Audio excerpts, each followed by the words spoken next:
don't know which one I want to use. The one that I said or what Google said. Welcome back. I don't know if welcome back is like a thing.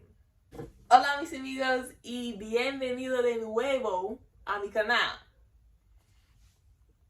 Did I say it right? I said welcome back to my channel.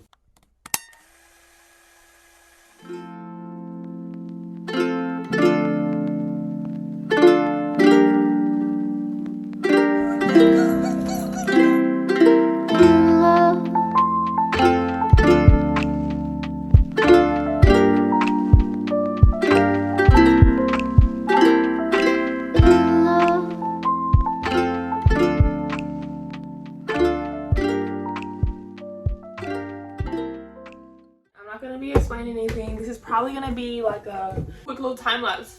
Well, yeah, time lapse of me dyeing it, getting it ready, and then I'll probably time lapse a little of me putting it on my head.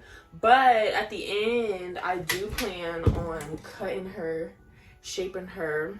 We're going for the layered look that have the layers right here. You know what I'm saying? You know. I've never have I layered my hair? Layered it? I wouldn't say I've done that, so we're gonna go with no. Although this is layered, it's not like it's what I'm going for, you know? I'm not bleaching her. As you can see, this is like giving a highlight, and that's what I did. I did put, I'm pretty sure I did this. I can't remember the video, but this time I will not watercolor it because the last time I tried to watercolor a wig, it didn't work for some reason. I'm not sure why. And I'm not gonna risk it, okay? We don't have time to waste dye or time. We don't have time to waste or dye to waste, okay?